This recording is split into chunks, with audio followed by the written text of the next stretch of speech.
మధిరా నుంచి రామ్మోహన్ గారు good morning అండి. Good morning madam. ఎస్ చెప్పండి, నిన్నటి అంశాన్ని ఎలా చూస్తున్నారు మీరు, జరుగుతున్నటువంటి రాజకీయ పరిణామాలని? ఇది ఒక రకంగా కాంగ్రెస్ చేసుకున్న తప్పు మేడం. ఎందుకంటే ఇప్పుడు ఎలక్షన్ చెప్పినా మాకు 70 వస్తాయి 80 వస్తాయి అని చెప్పి ఛాలెంజ్ చేయడం, తర్వాత నువ్వు దిగిపోతే మాకు ఇంకా వస్తాయని చెప్పడం, ఒక రకంగా కేసీఆర్ తీసుకున్న నిర్ణయం సాహసపడే నిర్ణయం, మంచి నిర్ణయమే. సరే వస్తాడా రాడా అది తర్వాత సంగతి. కాకపోతే 70 సీట్లు అయితే ఖాయం అనిపిస్తుంది. ఇకపోతే చిన్న విన్నపం మేడం, ఇప్పుడు ఎలా ఉందంటే కాంగ్రెస్ పరిస్థితి సరైన నాయకులు లేకుండా అయిపోయారు. టీడీపీ కాంగ్రెస్ తో పొత్తు పెట్టుకునే కంటే స్వయంగా పోటీ చేయడం వల్ల టీడీపీకి లాభం. కాంగ్రెస్ తో పొత్తు పెట్టుకోవడం అంటే అటు ఆంధ్రలో కొంత నష్టం జరగవచ్చు, టీడీపీలో ఇంకా చాలా నష్టం అవుతుంది. స్వయంగా పోటీ చేస్తే కనీసం ఒక 10 సీట్ల వరకు రావచ్చు. కాంగ్రెస్ తో పొత్తు పెట్టుకుంటే మాత్రం చాలా నష్టం టీడీపీకి. అది madam. Thank you so much అండి. ఇంకో కాలర్ ఉన్నారు నల్గొండ నుంచి, నరసింహ గారు. గుడ్ మార్నింగ్ అండి. పొలిటికల్ అట్మాస్ఫియర్ ఒక్కసారిగా మారిపోయింది, మీరేమనుకుంటున్నారు, ఎలా చూస్తున్నారు? మేడం, ఇది ఎలా అంటే మన కేసీఆర్ గారు వాళ్ళ ఇంటి సొంత వ్యవహారాన్ని రద్దు చేసినట్టుగా అసెంబ్లీని రద్దు చేశాడు. ఇంకా చెప్పండి. మేడం, అతనికి సొంత వ్యవహారం లాగా ఈ అసెంబ్లీని రద్దు చేశాడు. ఇంకా ఆయనకు 9 నెలల టైం కూడా ఉన్నది. సో ఆయన ఏమనుకుంటున్నా అంటే మొన్న గ్రామ పంచాయతీ ఎలక్షన్ లకు పోతే ఆయన రిజల్ట్ బయటకు వచ్చేది. సో ఆ రిజల్ట్ ఆయనకు నెగిటివ్ వచ్చింది కాబట్టి ఏదో హఠాత్తుగా ఈ 105 మందిని అనౌన్స్మెంట్ చేశాడు. కానీ దాంట్లో 30% వాళ్ళు ఓడిపోతారు మేడం, దాంట్లో డౌటే లేదు. ఇంకొక 30% కాంగ్రెస్ వాళ్ళు పుంజుకున్నారంటే ప్రతిపక్షాలు అన్ని కలిసి ఈ యొక్క సైకో కేసీఆర్ కు మనము గుడ్ బై చెప్పొచ్చు తెలంగాణలో. నరసింహ గారు థ్యాంక్ యూ అండి. సో లక్ష్మీనారాయణ గారు, ఒక డిఫరెంట్ ఒపీనియన్స్ కనిపిస్తున్నాయి, అభిప్రాయాలు వ్యక్తం అవుతున్నాయి. ఈ నేపథ్యంలో ఇప్పుడు 105 మందిని సడన్ గా ఒకేసారి నిన్న ప్రకటించేశారు, ఇంక్లూడింగ్ పార్టీలో వాళ్ళు కూడా ఎక్స్పెక్ట్ చేయలేదు. నేను చాలా సీక్రసీ మెయింటైన్ చేశాను. గతంలో ఇంత సీక్రసీ ఎప్పుడు కనిపించలేదు కేసీఆర్ గారి దగ్గర. ఏదైనా ఒక డెసిషన్ తీసుకున్నారంటే ఇమీడియట్ గా పార్టీ వాళ్ళ దగ్గర నుంచో ఇంకొకరి దగ్గర నుంచో లీకులు అనేవి వచ్చేది. నేను మీకు సడన్ సర్ప్రైజ్ ఇచ్చాను అని కూడా చెప్పారు. ఈ 105 మంది చివరి దాకా నిలుస్తారా, వాళ్ళకి బీ ఫార్మ్స్ ఇస్తారా అనే ఒక డౌట్ కూడా చాలా మందిలో కనిపిస్తోంది. మీరెలా చూస్తున్నారు? ప్రజల్లో వ్యక్తమవుతున్నటువంటి అభిప్రాయం అది. వరంగల్ నుంచి విలేకరు అడిగినప్పుడు అసలు ఇచ్చినటువంటి 105 మందికి బీఫారాలు ఇస్తారా అనే అనుమానాన్ని ఆయన వ్యక్తం చేశాడు. దానికి ప్రాతిపదిక లేకపోలేదు. ఇవాళ కేసీఆర్ గారే ఎంఐఎం మిత్ర పార్టీ కలిసి ప్రయాణం చేస్తామని చెప్పారు. కొన్ని ఇవాళ 7 స్థానాలు ఉన్నాయి ఎంఐఎం, వాటిలో కొన్ని స్థానాలకు అభ్యర్థులను ప్రకటించారు. మరి మిత్రత్వ పార్టీగా ఉండేటువంటి సిట్టింగ్ స్థానాల్లో కూడా అభ్యర్థులను పెట్టినాక వాళ్ళని కొనసాగిస్తారా రేపు అనేటువంటి అనుమానం. లేకపోతే ఏమన్నా డమ్మీ క్యాండిడేట్లను పెడతారా, బలహీనులను పెడతారా, పెట్టారా, ఇవన్నీ కూడా కొంత ప్రాతిపదిక. అలాగే చాలామంది మీద ఆరోపణలు వచ్చినాయి. ఒక నిర్దిష్టమైనటువంటి కేసు దాన్ని కూడా ఘటన కూడా ఆ మిత్రుడు ప్రస్తావన చేశారు, కలెక్టర్ మీద ఇచ్చేసినట్టు. సో అటువంటి వాళ్ళకు కూడా ఇచ్చారని ఈరోజు అసంతృప్తి అక్కడక్కడ వ్యక్తమవుతున్నది. అనేక మందిని కాంగ్రెస్ నుంచి ఇతర పార్టీల నుంచి ప్రలోభపెట్టి తీసుకున్నారు, మాట ఇచ్చారు, తీసుకున్నారు. ఇప్పుడు ఇవ్వలేక సీట్లు వేరే వాళ్ళకి ఇచ్చారు. ఇవన్నీ కూడా ఒత్తిళ్లు వస్తాయి. సహజంగానే రాజకీయ పార్టీలు ఏం చేస్తుంటాయంటే ఎన్నికల నోటిఫికేషన్ ఇచ్చిన తర్వాత కూడా నామినేషన్ల వరకు కూడా కొన్ని స్థానాలను అట్టిపెట్టి తెగలాగి లాస్ట్లో ప్రకటిస్తారు, అసంతృప్తులు ప్రబలకుండా. ఈయన ఎన్నికల నోటిఫికేషన్ కాదు, అది ఎప్పుడు వస్తుందో తెలియదు, ఇంకా నెలకు వస్తుందా 2 నెలలకు వస్తుందా తెలియదు. ఇంత ముందస్తుగా అభ్యర్థులను ప్రకటించిన తర్వాత ఆశావాదులు సహజంగానే అసంతృప్తికి గురవుతారు. దాని పర్యవసనాలు ఒత్తిళ్లు ఇవన్నీ కూడా ఉంటాయి. ఆ ఒత్తిళ్లకు కేసీఆర్ గారు లొంగరు అనేటువంటి భావన ఎక్కువ మంది చెబుతారనుకోండి.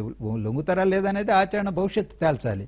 సో అందుకనే కొంత ప్రాతిపదిక కొంతమందికి తొలగిస్తారేమో. ఈ వీటిలో ఉన్న వాళ్ళకు కూడా జనం మధ్యలోకి వెళ్ళేటప్పటికి వాళ్ళ పట్ల వ్యతిరేకత వచ్చిందనుకోండి, ఆయన గెలవడనేటువంటి ఒక అభిప్రాయం జరగాల. అవి ఏదన్నా మిస్ఫైర్ అనుకోండి, సరిగా సమీకరణ జరగలేదు, ఆ అభ్యర్థి పట్ల వ్యతిరేకత వచ్చింది అని అనుకున్నప్పుడు గెలిపే కొలబద్ద కదా, గెలిపే కొలబద్ద అన్నప్పుడు ఆయన పిలిచి మాట్లాడి ఆయన పక్కన పెట్టి ఇంకెవరన్నా చేసినా చేయవచ్చు. మార్పులు చేర్పులు ఉండవనేటువంటి గ్యారంటీ ఎవరు చెప్పలేరు. అది కేసీఆర్ గారే ఏమైనా వీలైతే చెప్పగలరేమో. ఒక కాలర్ ఉన్నారండి కాకినాడ నుంచి, రాజేష్ గారు. రాజేష్ నమస్తే మేడం. ఎస్ నమస్తే అండి, చెప్పండి. నమస్తే అండి. కేసీఆర్ గారు అది స్టడీ చేశాను నేను. కొంచెం ఆయన గురించి కొంచెం వివరంగా చెప్తాను. ఇప్పుడు ఆయన ఎందుకంటే ఇవాళ ఒక ఈనాడు పేపర్ లో ఒకటి రాశారు, నేను జమిలీకి వ్యతిరేకం కాదు, కానీ మా రాష్ట్రము ప్రత్యేకించి ఎన్నికలు జరిపించండి అని ఒక కార్టూన్ వేశాడు. అమ్మోగోవింద్ శ్రీధర్ గారు రాశారు. శ్రీధర్ గారు వేసిన కార్టూన్ అది చాలా అద్భుతమైన కార్టూన్. కానీ ఆయన చేసేది ఏంటంటే ఆయన మాట మీద ఆయన నిలబడ్డం, కానీ ఇతరులను మాత్రం ఏంటి భయ్ ఆ భయ్ ఈ భయ్ అంటారు. నిన్న వివరణ ఇచ్చారు, ఇది ప్రత్యేకించి నేను ఎలక్షన్ కి ఎందుకు వెళ్తున్నాను అంటే ప్రతిపక్షాలు విమర్శించినందుకే నేను ఎలక్షన్ కి వెళ్తున్నాను అని అవాకులు చవాకులు పేలుతున్నారని ప్రతిపక్షాల మీద, కాంగ్రెస్ మీద, అందరి మీద విరుచుకుపడ్డారు. అవసరమైతే తెలంగాణ భాష మాట్లాడతాడు, అవసరం లేకపోతే మామూలు తెలుగు మాట్లాడతాడు. ఆయన అవసరమైతే మోదీ కాళ్ళు పట్టుకుంటాడు, లేకపోతే జుట్టు పట్టుకుంటాడు. సోనియా గాంధీని ఈ జుట్టు పట్టుకుని నడి బజార్లో గీడ్చుతానని ఒకసారి అన్నాడు. మీరు గుర్తుందో లేదో సార్? ఎస్ రాజేష్ గారు, థ్యాంక్ యూ. ఇంకో కాలర్ ఉన్నారు సూర్యాపేట నుంచి, చంద్రశేఖర్ గారు. చంద్రశేఖర్ గారు మేడం. ఎస్ గుడ్ మార్నింగ్ అండి, చెప్పండి.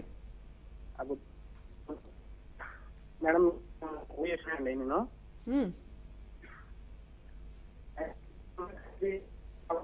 చంద్రశేఖర్ గారు మీ వాయిస్ వినిపించట్లేదండి, బ్రేక్ అవుతోంది. ఓకే మేడం, క్లియర్ ఉందా? యా చెప్పండి. ఇక్కడ వచ్చిన కానీ ఒక గ్రూప్ 1 లేదు, గ్రూప్ 2 వేసిన మధ్యలోనే అయిపోయింది, గ్రూప్ 3 లేదు. ఇవన్నీ సమస్యలు ఉన్నాగా అసలు ఎలా ముందస్తుకు వెళ్తాడు? ఒకటి ఏంటంటే పాత అభ్యర్థుల్ని ఇవ్వడం వల్ల అతను ఆల్రెడీ 60% ఓడిపోయినట్టే. ఈ ఎన్నికల్లో స్టూడెంట్స్ మాత్రం పక్కా వ్యతిరేకత వచ్చేసింది. మేము కొన్ని లక్షల రూపాయలు ఖర్చు పెట్టి హైదరాబాద్ లో కూర్చొని ఒక రూమ్ లో ఉంటూ చదువుకొని ఈ రోజు మమ్మల్ని అన్యాయంగా నట్టడం. మీరు ముందస్తుకు వెళ్తే పరిస్థితి ఏంది, మా పరిస్థితి ఏంది? మేము అన్ని చదువుకొని మళ్ళీ ఇంటికి వచ్చి వ్యవసాయం చేసుకోవాలా? మీరు ఇచ్చిన గొర్రెల బర్రెలు రాసుకోవాలా? పీజీలు పిహెచ్డీలు చేసి ఏమిటికి? అండి నేను చెప్పండి. ఎస్ చంద్రశేఖర్ గారు, థ్యాంక్ యూ సో మచ్ అండి. ఇప్పుడు లక్ష్మీనారాయణ గారు, ఈ రోజు నుంచి ప్రజల ఆశీర్వాద సభలు జరగబోతున్నాయి. 50 రోజుల పాటు 100 నియోజకవర్గాల 100 స్థానాల్లో జరగబోతున్నాయి. ఈ రోజు హుస్నాబాద్ లో స్టార్ట్ అవుతున్న సభ, ఇప్పుడు మీరన్నట్టుగా డిఫరెంట్ ఒపీనియన్స్, ఆయన ప్రజల్లోకి వెళ్లి పబ్లిక్ తో ఇంటరాక్ట్ అయినప్పుడు ఇవన్నీ ఉన్నప్పుడు ఎలా ఉండబోతుంది అనుకుంటున్నారు మీరు? ఏదైనా మారే అవకాశాలు ఉన్నాయా, లేకపోతే ఇప్పుడు ఉన్నటువంటి అసంతృప్తిలో కొన్ని చోట్ల అభిప్రాయ భేదాలు, భిన్నాభిప్రాయాలు కనిపిస్తున్నాయి, వాటన్నిటి మీద ఎఫెక్ట్ చూపిస్తుందంటారా? సహజంగానే వాటన్నిటిని గమనించి సర్దుబాటు చేసుకోవడానికి అధినేత కేసీఆర్ గారు ప్రయత్నం చేస్తారు. ఉదాహరణకు హుస్నాబాద్లో ఈరోజు మీటింగు, నిన్నటి ఉత్సాహంతోనే అభ్యర్థిగా ప్రకటించినటువంటి ఆయన సహజంగానే ఎక్కువ మందిని జనాన్ని పోగేయడానికి కూడా ప్రయత్నం చేస్తారు. అలాగే మీరు చూస్తే మండలాల వారిగా ఒక్కొక్క మంత్రికి అప్పచెప్పారు. ఒక మండలం అంటే దాని పరిధి ఎంత, దానికి ఒక మంత్రి, అంటే దానికి సరంజామా డబ్బులు లేకపోతే వాహనాలు ఏర్పాటు చేసి జనాన్ని తీసుకొచ్చేటువంటి ఇంత కేంద్రీకరణ ప్రతి మీటింగు పెడితే మంత్రులందరూ ఇన్వాల్వ్ అయ్యి ఎంపికైనటువంటి అభ్యర్థులు దానికి పూర్తి స్థాయిలో ఉత్సాహంగా పనిచేసుకొని ఇవన్నీ చేయడం వల్ల జనాన్ని సమీకరించుకోవచ్చు. అదే సందర్భంలో అక్కడ ఎవరైనా సీట్లు ఆశించినటువంటి వాళ్ళు ఉన్నారు, వాళ్ళలో అసంతృప్తి ఉంటుంది, వాళ్ళు సక్రమంగా పనిచేయకపోవచ్చు, వాళ్ళని పిలిచి సర్దుబాటు చేసుకునేటువంటి ఇతర ఆశలు పెట్టేటువంటి ప్రలోభ పెట్టేటువంటి అవకాశాలు ఉంటాయి. తిరిగి అధికారానికి వస్తే నామినేటెడ్ పోస్టులు ఇస్తాం, 5 ఇస్తాం, పార్టీలో ప్రాధాన్యత ఇస్తాం, లేకపోతే కాంట్రాక్ట్ పనులు ఇస్తాం. రాజకీయ పార్టీలు పాలక పార్టీలు చేసే పనులే ఇవి. సో అవన్నీ సర్దుబాటు చేసుకోవడానికి కూడా ఒక ప్రయత్నం చేసుకుంటూ పోవడానికి అవకాశం ఉంది. అధికారంలో అపధర్మ ముఖ్యమంత్రిగా కూడా ఉన్నారు కాబట్టి ఈ విధంగా ప్రలోభపెట్టి జనాన్ని తమ వైపునే అట్టిపెట్టుకోవడానికి ఒక ప్రయత్నం చేయొచ్చు. కానీ ఎన్నికలకు వచ్చేటప్పటికి ఎన్నికల రంగంలో మాత్రం భిన్నమైనటువంటి వ్యవహారాలు నడుస్తాయి. ఈరోజు ఒక మిత్రుడు చెప్తున్నాడు, ఉద్యోగాలకు సంబంధించి మేము చాలా నిరుద్యోగ సమస్యకు సంబంధించి చాలా అసంతృప్తికి గురైనాం, ₹1,00,000 ఖర్చు పెట్టుకొని ఇక్కడ హైదరాబాద్లో వచ్చి కూర్చొని చదువుకున్నా ఇప్పుడు లేకుండా పోతుందని. మీరు ఉస్మానియా యూనివర్సిటీ క్యాంపస్కి వెళ్ళండి, ఏ చెట్టు చూసినా దాని చుట్టూ 10 మంది కూర్చొని చదువుకుంటుంటారు. అంటే అనేక ఇబ్బందులు పడి చితక కుటుంబాల నుంచి వచ్చినటువంటి వాళ్ళు, పేద కుటుంబాలు, సామాన్య కుటుంబాల పిల్లలు, వాళ్ళు చదువుకుని ఎంతో ఆశలు పెట్టుకున్నారు. వాళ్ళకి ఇంకొక సంవత్సరం పాటు ఈ నోటిఫికేషన్లు రావు అని అంటే ఈ శాసనసభ ఎన్నికలు తర్వాత లోక్సభ ఎన్నికలు ఇవన్నీ అయిపోయేటప్పటికి ఒక 1 year అవుతుంది. ప్రభుత్వాలు కుదురుకొని మళ్ళీ నోటిఫికేషన్లు ఇచ్చేటప్పటికి వీళ్ళు కొంతమందికి వయో పరిమితి కూడా ఉంటుంది, వాళ్ళు ఇదవుతారు, నష్టపోతారు కదా. ఈ ఆవేదన ఈరోజు విద్యార్థులు ఉస్మానియా అని అంటే ఉస్మానియా ఉద్యమానికి కేంద్రంగా ఉన్నింది. రాష్ట్రం మొత్తం తెలంగాణ అన్ని ప్రాంతాలకు సంబంధించినటువంటి పిల్లలు అక్కడ ఉంటారు. వాళ్ళ యొక్క మనోభావాలు వాళ్ళ తల్లిదండ్రుల మీద కూడా పడతాయి. ఆ నియోజకవర్గాలు జరిగేటువంటి కార్యకలాపాల కూడా మీద కూడా పడేటువంటి అవకాశం ఉంది. ఇంకో కాలర్ ఉన్నారండి, మధిరా నుంచి అప్పారావు గారు. అప్పారావు గారు నమస్కారం అండి. చెప్పండి మేడం చెప్పండి, వినిపిస్తోంది. మేడం మేడం ఇంకా మేడం లక్ష్మణ్ గారు నమస్కారం అండి. నమస్తే, చెప్పండి. ఈ కేసీఆర్ గారికి ఇంకా తెలంగాణ సెంటిమెంట్ తోనే దెబ్బ కొట్టాలని చూస్తాడు. మాట్లాడితే ఆంధ్ర పాలకులు ఆంధ్ర వాళ్ళని పరిపాలించుకుందామా? హలో చెప్పండి చెప్పండి. తెలంగాణ సెంటిమెంట్ తెలంగాణ ప్రజలు ఇంకా పిచ్చోళ్ళు అని చెప్పి వాళ్ళు ఇంకా పిచ్చోళ్ళు చేయడం కోసం ఆంధ్ర ప్రజలు ఆంధ్ర వాడు కిందనే పనిచేద్దాం. ఇప్పుడు ఆయన చేసేది ఏంటండి, మోడీ గారు చెప్పినట్టు నాటకం వేస్తున్నాడు కదా. జనం అందరికి తెలిసినే ఉంది, మోడీ గారు చెప్పినట్టు నాటకం వేస్తున్నాడు. ఇప్పుడు ఆయన ఎందుకు పోతున్నాడు ఎలక్షన్ కి? ఆయనకి ఏమైనా అడ్డం ఉందా? 93 మంది ఎమ్మెల్యేలు చేతిలో పెట్టుకొని ప్రభుత్వం ఇష్టానుసారం నడుపుకునే దమ్మన్నా కూడా ఎందుకు పోతున్నాడు ఎలక్షన్ లోకి? జనాలను పిచ్చోళ్ళు చేయడం కోసం. అంత ఏం లేదు madam. Thank you so much Apparao గారు. కన్విన్స్ అవ్వలేదు. అప్పారావు గారు, మీ అభిప్రాయం కాస్త వాస్తవిక దృష్టితో ఉన్నది. ఒకటి, 2014 ఎన్నికల వరకు ఆంధ్ర వాళ్ళ మీద వ్యతిరేకతను రెచ్చగొట్టడం ద్వారా రాజకీయ లబ్ధి పొందే ప్రయత్నం చేసి ఉండొచ్చు. అది ఉద్యమ పూర్వరంగంలో వచ్చినటువంటి ఎన్నికలు. 4 సంవత్సరాల పరిపాలన తర్వాత ఇవాళ ఉన్నటువంటి వాళ్ళు ఈ తెలంగాణ సమాజంలో అన్ని రాజకీయ పార్టీల్లో నాయకులు తెలంగాణ వాళ్లే. అది టీడీపీ కావచ్చు, కాంగ్రెస్ కావచ్చు, కమ్యూనిస్టులు కావచ్చు, అన్ని పార్టీలు, బీజేపీ కానీ. అందువల్ల ఎవడు అధికారంలోకి వచ్చినా తెలంగాణ వాళ్ళే అదే ముఖ్యమంత్రి అవుతారు, మంత్రులు అవుతారు. కానీ ఇక్కడ ఆంధ్ర వాళ్ళు వచ్చి ఇక్కడ పరిపాలన చేయరు కదా. అది 2014 వరకు ఆయన చెప్పినటువంటిది కొంత ప్రజలు ఆలకించారు. కానీ ఇప్పుడు తెలంగాణ సమాజం అడుగుతున్నది ఏంటంటే నిధులు, నీళ్లు, ఉద్యోగాలు అని ఉద్యమ సందర్భంలో చెప్పారు, ఎన్నికల ప్రణాళికలో చెప్పారు. వాటికి సంబంధించిన ప్రగతి ఏంటి, ఏం చేశారనేటువంటిదే మొత్తం తెలంగాణ సమాజం ప్రశ్నిస్తున్నది. అందువల్ల ఇక్కడ 4 సంవత్సరాల కేసీఆర్ గారి పాలన కొలబద్దగానే ప్రజలు ఆలోచిస్తారు, ప్రజలు ఎన్నికల్లో పాల్గొంటారనేటువంటిది మీ స్థూలంగా మీరు వ్యక్తం చేసినటువంటి అభిప్రాయం. అలాగే మోడీ గారితో ఆయనకు ఉన్నటువంటి సంబంధం, బీజేపీతో సంబంధం లేకపోవచ్చు, ఇవాళ ఎన్నికల్లో ఒప్పందం లేకపోవచ్చు. ఎందుకంటే వాళ్ళు ఉన్నటువంటి స్థానాల్లో కూడా పోటీ చేస్తున్నారు. 5 ఒక దాంట్లో క్యాండిడేట్ను ప్రకటించారు, 4 ప్రకటించలేదు, ప్రకటిస్తారేమో.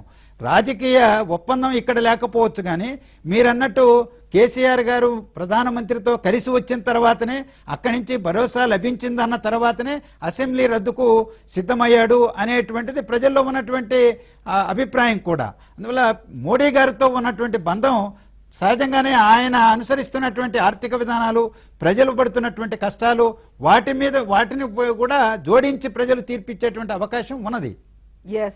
మనం మరిన్ని విషయాలు మాట్లాడసారిగా ప్రతిపక్షాల్లో ఉలికిపాట ఏమన్నా కనిపించింది? ఎందుకంటే అన్ఎక్స్పెక్టెడ్ గా 105 స్థానాలకి ఒకేసారి అభ్యర్థుల్ని ప్రకటించారు.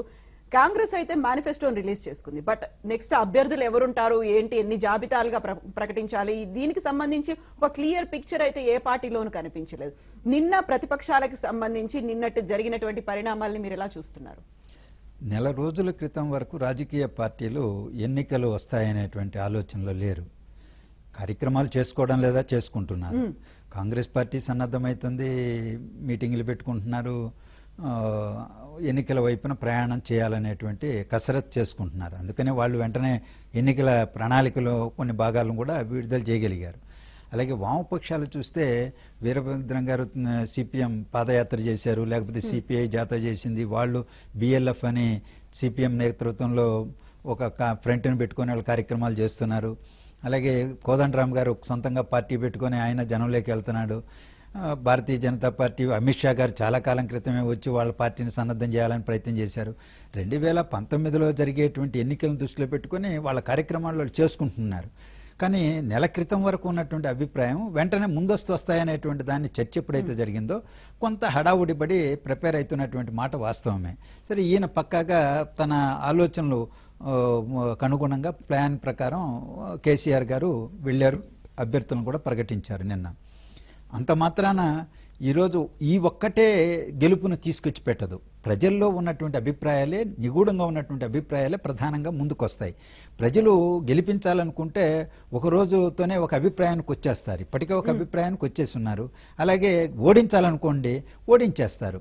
ఈరోజు 4 సంవత్సరాల పరిపాలన దాన్నే గిట్రాయిగా చేసుకొని చేస్తారు అనేటువంటిది కేసీఆర్ గారు కూడా నోటీస్ చేశారు. అందుకని ఆయన ఏం చెప్పాడు, మొదటి 6 మాసాలు, సంవత్సరం, లేకపోతే కేశవరావు గారు పబ్లిక్ మీటింగ్లో మాట్లాడినప్పుడు ఆయన ఏం చెప్పాడు, 2 ఏళ్ల పాటు ఉద్యోగులనే విభజన చేయలేదు, అందువల్ల అభివృద్ధి కార్యక్రమాలు చేపట్టలేకపోయినాం, మిగిలింది 2 ఏళ్లే అని. అంటే నిన్న కేసీఆర్ గారు కూడా అన్నారు, ఉద్యోగుల విభజనలో ఆలస్యం జరిగింది, అందువల్ల కొన్ని చేయలేకపోయినామని. అంటే ప్రజల్లో ఈ విధమైనటువంటి భావనలు ఉన్నాయనేటువంటిది నోటీస్ చేసే కదా వాళ్ళు ఆ వ్యాఖ్య చేశారు. మరి 2 ఏళ్లలో కాలం జరిపోనప్పుడు మిగిలిన 9 నెలలు ఎందుకు పోగొట్టుకొని మీరు ఎన్నికలకు ముందుకు వచ్చారు? ఆ 9 నెలలు పనిచేసిన తర్వాత రావచ్చు కదా అని ప్రజలు అడుగుతారు. ఒకటి, టీఆర్ఎస్ కానీ, కేసీఆర్ కానీ, టీఆర్ఎస్ శ్రేణులు కానీ 4 సంవత్సరాల పని విధానాన్ని కొలబద్దగా ప్రజలు తీసుకుంటారనేటువంటిది వాళ్ళకి తెలుసు. కానీ ఇంకా ఆలస్యం అయ్యే కొద్దీ నష్టం ఇంకా జరుగుతుందేమో. లోక్సభ ఎన్నికలతో కలిసి వస్తే లోక్సభ ఎన్నికలు అనేది కేంద్రంలో ఎవడు అధికారంలోకి రావాలనేటువంటి ఆలోచన ముందుకు వస్తుంది, అజెండా ముందుకు వస్తుంది. ప్రజలు దాని చుట్టూ ఆలోచించి దానికి అనుగుణంగా ఇక్కడ కూడా ప్రభావితులైతే తప్పనిసరిగా టీఆర్ఎస్కు నష్టం జరుగుతుందేమో. ఇప్పుడు ఎంఐఎంతో పొత్తు అని చెప్పారు. లోక్సభ ఎన్నికలప్పుడు ఎంఐఎంతో పొత్తని చెప్పేటువంటి పరిస్థితి ఉండదు. బీజేపీ ఈరోజు ముందుకు వస్తుంది. మరి బీజేపీతో సఖ్యత ఏంటి, మోడీ గారితో ఉన్నటువంటిది ఏంటి, బంధం ఏంటి, ఇవన్నీ కూడా చర్చనీయాంశాలు అయితే.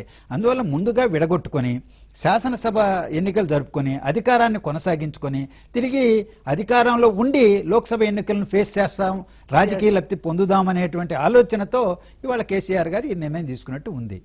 ఇంకో కాలర్ ఉన్నారు సార్, హైదరాబాద్ నుంచి వెంకట్ నాయుడు గారు. వెంకట్ గారు నమస్కారం అండి. నమస్కారం అండి. లక్ష్మణ్ గారికి నమస్కారం. నమస్తే అండి. సార్, ఇప్పుడు మేము చెప్పేది ఏంటంటే, ఈయన విశ్వసనీయత తెలియని వ్యక్తి అండి కేసీఆర్ గారు. ఫస్ట్ అయితే దళితులకి సీఎం చేస్తానని చెప్పనని రాజకీయాల్లోకి వచ్చి దళితులంతా ఒక రకంగా మోసం చేశాడు. ఎప్పటికీ షెల్టర్ల మీద హైదరాబాద్ లో ఉన్న సిటిలర్ల పైన ఎప్పుడు ఆ స్వీతతో వెలిగే వ్యక్తి ఆయన కానీ, ఆయన కొడుకు కానీ. ఈ రోజే ఆయనకు ఉన్నట్టుండి ఆయనకు ఎంత ప్రేమ ఎందుకు వచ్చిందో అర్థం కావట్లేదు. ఇక ఇప్పుడు నిన్న డిజైన్ చేసిన విధానం అయితే కేవలం మోదీ గారితో లోపల ఈ ఒప్పందాలు చేసుకొని రేపు నీకు ఇన్ని సీట్లు ఇస్తా, ఏది పార్లమెంట్ సీట్ ఇన్ని ఇస్తా, ఇప్పుడు నన్ను ఏదో రకంగా నన్ను మళ్ళీ ముఖ్యమంత్రిని చేయి అని మాట్లాడుకొని వచ్చిన విధానం తప్పితే ఇంకోటి కాదు.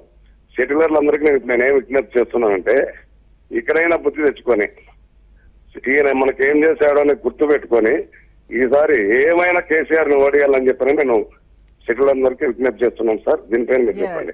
వెంకట్ గారు, థ్యాంక్ యూ సో మచ్ అండి. ఇప్పుడు రాజకీయంగా ఒక్కటమ్మా, వెంకటనాయుడు గారు, సెటిలర్ అనేటువంటి పదమే అదొక తిట్టు పదం.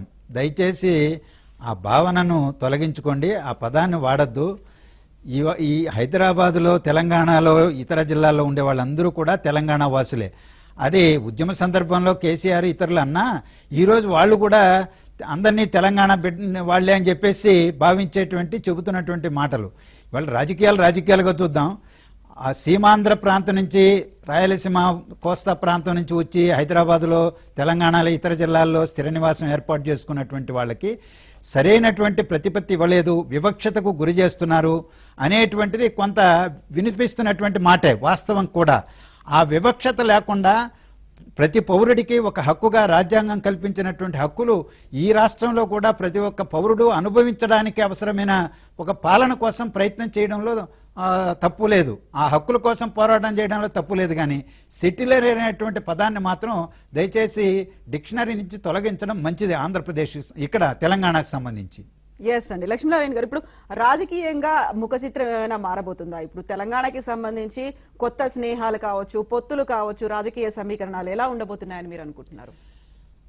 భారతదేశంలోనూ తెలుగు రాష్ట్రాల్లో కూడా రాజకీయాలు చాలా మౌలికమైనటువంటి మార్పు వైపున ప్రయాణం చేస్తున్నాయి. కొన్ని మార్పులు కూడా వచ్చాయి రాజకీయ పార్టీల్లో. ఒకప్పుడు కాంగ్రెస్ పార్టీ గుత్తాధిపత్యంలో ఉండేది దేశంలో, రాష్ట్రాల్లో. తర్వాత రాష్ట్రాలు కోల్పోయింది, ఢిల్లీలో ఉన్నది, ఢిల్లీలో కూడా కోల్పోయింది, సంకీర్ణ ప్రభుత్వాల యుగంలోకి ప్రవేశించింది. ఇవాళ భారతీయ జనతా పార్టీ కాంగ్రెస్ స్థానాన్ని ఆక్రమించింది దరిదాపులుగా. అది గుత్తాధిపత్యం సంపాదించుకోవడానికి ప్రయత్నం ఉవ్వెళ్ళూరుతున్నది. 2014లో సింపుల్ మెజారిటీ వాళ్లకు వచ్చిన దాంతో భరోసా మరింత వాళ్లకు పెరిగింది. ఈరోజు అందుకని కాంగ్రెస్ బలహీనపడింది, బీజేపీ బలపడింది. ఈరోజు ఎవరు ప్రధాన ప్రత్యర్థి అంటే ఢిల్లీలో ఉన్నటువంటి మోడీ గారు, బీజేపీ ప్రధాన ప్రత్యర్థి అని ప్రాంతీయ పార్టీలు అత్యధికం. అలాగే జాతీయ పార్టీలుగా ఉండేటువంటి కాంగ్రెస్ కానీ వామపక్షాలు కానీ వీళ్ళందరూ కూడా భావిస్తామన్నారు. వీళ్ళందరూ కలిస్తే తప్ప కూటమిగా ఏర్పడిన లేకపోతే ఎన్నికల తర్వాత 2019 ఎన్నికల తర్వాత కలిసి చేస్తే తప్ప మోడీని గద్దె దించలేమనేటువంటి భావన సర్వత్రా నెలకొన్నది. ఆ పూర్వ రంగంలో తెలంగాణలో కూడా ఈరోజు రాబోయేటువంటి ఎన్నికల్లో టీడీపీ ఆంధ్రప్రదేశ్లో అధికారంలో ఉన్నది. టీడీపీ ఇక్కడ ప్రధానమైనటువంటి పార్టీ కాదు, తన మనుగడ కోసం పోరాటం చేస్తున్నటువంటి పార్టీనే తెలంగాణలో. కాంగ్రెస్ పార్టీ బలహీనంగా ఉన్నది దేశంలో, దాని ప్రభావం ఉంటుందేమో. కానీ అధికారాన్ని సవాల్ చేస్తున్నటువంటి ప్రధాన పార్టీ అదే. టీఆర్ఎస్ నుంచి అధికారాన్ని లాక్కోవడానికి ప్రయత్నం చేస్తుంది. బీజేపీ ఒక ప్రయత్నం చేసింది, విఫలమైంది, అది ముందుకు పోలేకపోతుంది. కోదండరామ్ గారు కొత్తగా పార్టీ పెట్టారు, ఇంకా పుంజుకోలేదు. వామపక్షాలు ప్రయత్నం చేసినా అవి బలహీనంగా ఉన్నాయి. అందువల్ల టీఆర్ఎస్ను ఓడించాలంటే టీఆర్ఎస్కు లేదా కేసీఆర్ గారికి మోడీ గారికి ఏదో అనుకోని బంధం కూడా ఉన్నది అనేటువంటి భావన ఉన్నప్పుడు ఆ మోడీ గారిని ఓడించాలన్నా, మోడీ మిత్రుడిగా ఉండేటువంటి కేసీఆర్ను ఓడించాలన్నా, లేదా కేసీఆర్ గారు టీఆర్ఎస్ పరిపాలన దుష్పరిపాలన ఉన్నది కాబట్టి తొలగించాలన్నా కొన్ని పార్టీలు కలవాలనేటువంటి ఆలోచన ఇవాళ వస్తున్నది. కాంగ్రెస్ పార్టీ అందుకని మిత్రుల కోసం వేటాడుతున్నది. ఈరోజు వామపక్షాలు ఆహ్వానం పలుకుతున్నారు, మీరు రండి అని. సిపిఎం రామంటున్నది, సిపిఐ కొంత సానుకూలంగా ఉన్నట్టుగా వార్తలు వస్తామన్నాయి. టీడీపీకి ఆహ్వానం పలుకుతున్నట్టుగా వార్తలు వస్తున్నాయి. టీడీపీ కూడా సానుకూలంగా ఆలోచిస్తున్నట్టు కొంతమంది నాయకులు వ్యాఖ్యానాలు చేస్తున్నారు. రేపు ఏం జరగబోతుందో ఒక 4-5 రోజుల్లో, ఒక వారం రోజుల్లోపు ఒక స్పష్టమైనటువంటి రాజకీయ ముఖ చిత్రం తెలంగాణలో కనపడేటువంటి అవకాశం మెండుగా కనిపిస్తుంది. Yes, thank you so much Lakshminarayana garu. Thank you so much callers. మొత్తానికైతే రాజకీయ ముఖ చిత్రం ఎలా మారబోతోందో, hot discussions, latest news updates, interesting news items తో మీ ముందు ABN Andhrajyothy minute to minute updates అందిస్తూనే ఉంటుంది. Keep watching ABN Andhra Jyothi.